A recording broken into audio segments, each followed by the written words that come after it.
చిత్తూరు జిల్లా తంబలపల్లిలో ఒక పరువు హత్య కలకలం రేపుతోంది.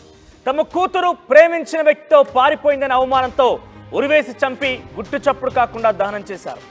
తల్లిదండ్రులే చంపేసి ఉంటారని గ్రామస్తులు అనుమానం వ్యక్తం చేస్తున్నారు. అయితే మండలం బండ్రేవులో ఘటన చోటు చేసుకుంది. వరుసకు అన్న అయిన వ్యక్తిని ప్రేమించింది ఆ బాలిక. అయితే అతడితో కలిసి వెళ్లిపోయింది కూడా. అయితే బాలిక మిస్సింగ్ పై గత నెల 22న పోలీసులకు ఫిర్యాదు చేశారు. బాలికను పట్టుకున్నారు, తల్లిదండ్రులకు అప్పగించారు పోలీసులు. అయితే ఈ నేపథ్యంలోనే మొన్న రాత్రి అడవిలో చెట్టుకు వేలాడుతూ కనిపించింది ఆ బాలిక మృతదేహం. ఎవరికి తెలియకుండా దహనం చేశారు తల్లిదండ్రులు కూడా. అయితే ఇష్టం లేని ప్రేమ పెళ్లి చేసుకుందనే కారణంగానే తల్లిదండ్రులే చంపేసి ఉంటారని అనుమానం వ్యక్తం చేస్తున్నారు. ముఖ్యంగా తను ప్రేమించిన ఆ యువకుడు ఆ అమ్మాయికి వరుసకి అన్నయ్యగా అవుతాడట.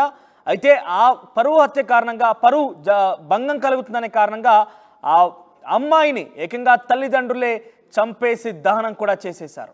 సో దీనికి సంబంధించి మనం చూస్తున్నాం ఆర్టీవీ స్క్రీన్ పైన ఆ అమ్మాయిని ఏకంగా తల్లిదండ్రులే పరువు కోసం హత్య చేసి అడవిలో చెట్టుకు ఉరితీసి ఆ తర్వాత దహనం కూడా చేసేశారు. దీనికి సంబంధించి మా ప్రతినిధి లోకేష్ అందుబాటులో ఉన్నారు. ఎస్ లోకేష్, అసలు ఏం జరిగింది? వరుసకు అన్నైన వ్యక్తితో ఆ అమ్మాయి ప్రేమాయణం కొనసాగించడం, ఆ తర్వాత ఇద్దరు కలిసి పరారు కావడం, తర్వాత తల్లిదండ్రులు ఫిర్యాదు చేయడం, వచ్చి రాగానే తల్లిదండ్రులు ఆ అమ్మాయిని హత్య చేయడం, తర్వాత దహనం చేయడం. సో పరువు హత్యగా చెప్పబడుతోంది. అసలు ఏం జరిగింది? అప్డేట్స్ ఏంటి?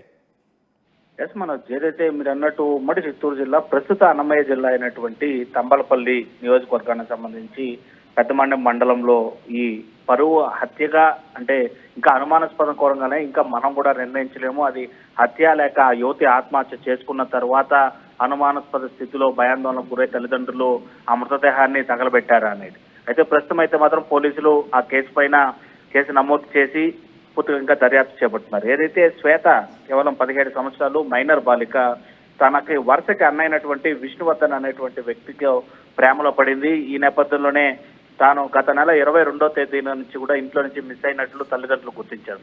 అయితే 22నే పోలీసులకు ఫిర్యాదు చేశారు తన ప్రేమాయణం గురించి ఏమీ తెలియనటువంటి శ్వేత తల్లిదండ్రులు.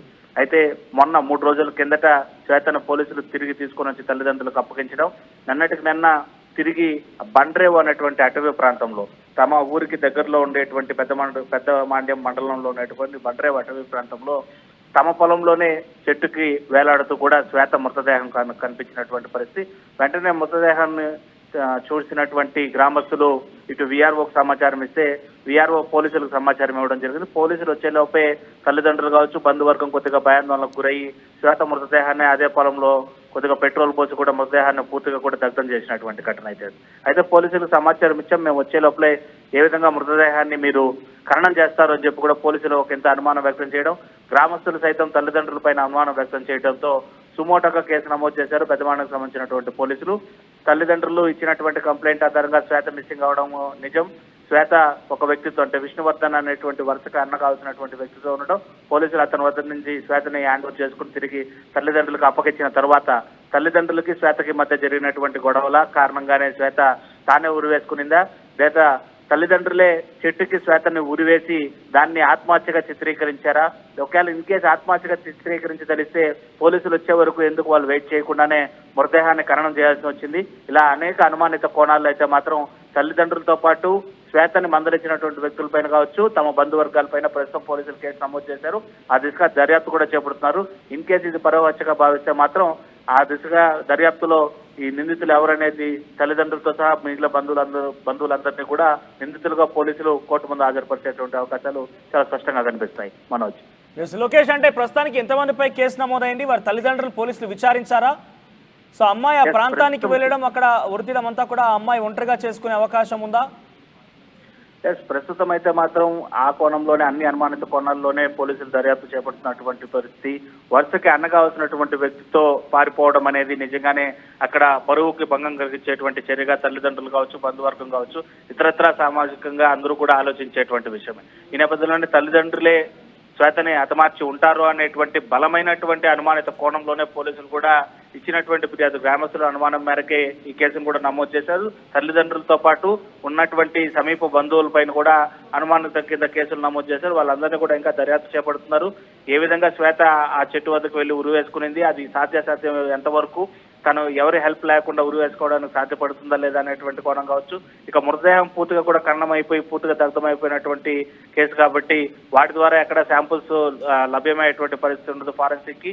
కేవలం ఆత్మహత్యకి అంటే ఆత్మహత్య తెలియకుండా చెట్టుకి ఏదైతే ఉరి వేసుకున్నారో అక్కడ ఉండేటువంటి శాంపుల్స్ ను కలెక్ట్ చేసి ఫారెన్సిక్ డిపార్ట్మెంట్ కి పంపించడం, అక్కడ ఇతరత్ర అంటే తల్లిదండ్రులు కావచ్చు, బంధువులకు సంబంధించినటువంటి ఇతర వస్తువులు కావచ్చు, లేదా వాళ్ళకి సంబంధించినటువంటి ఎలాంటివైనా కూడా అక్కడ అమ్మాయి పారిపోయిన తర్వాత పోలీసులు తీసుకొచ్చి తల్లిదండ్రులకు అప్పచెప్పిన నేపథ్యంలో ఎన్ని రోజులు కావస్తుంది, తల్లిదండ్రులకు అప్పచెప్పి ఎన్ని రోజులు కావస్తుంది, ఆ యువకుడిని అదుపులోకి తీసుకున్నారా పోలీసులు?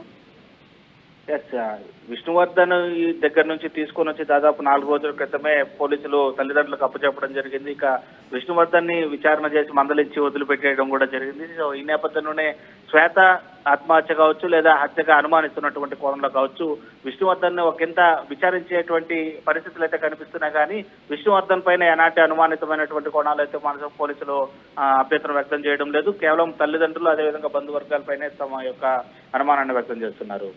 మనోజ్. రైట్ లోకేష్. సో మొత్తం మీద చిత్తూరు జిల్లా తంబలపల్లిలో జరిగింది ఈ పరువు హత్య. ఇప్పుడు ఈ పరువు హత్య కలకలు రేపుతోంది. తమ కూతురు ప్రేమించిన వ్యక్తితో పారిపోయిందనే అవమానంతో ఉరివేసి చంపేసి గుట్టు చప్పుడు కాకుండా దహనం చేశారంటూ ఒక తల్లిదండ్రులపై ఆరోపణలు వినబడుతున్నాయి. అయితే తను పారిపోయినటువంటి వ్యక్తి కావచ్చు, ప్రేమ నడిపించిన వ్యక్తి కూడా వరుసకి ఆ అమ్మాయికి అన్న అవుతున్నట్టుగా అక్కడ తెలుస్తోంది. అయితే వారం రోజుల క్రితమే ఆ ఎవరైతే వ్యక్తితో పారిపోయారో ఆ పోలీసులు ఇచ్చిన ఫిర్యాదు మేరకి ఆ అమ్మాయిని కూడా తీసుకొచ్చి తల్లిదండ్రులకు అప్పగించారు పోలీసులు. ఆ తర్వాత ఆ యువకుడిని కూడా పోలీసు అదుపులోకి తీసుకున్నారు.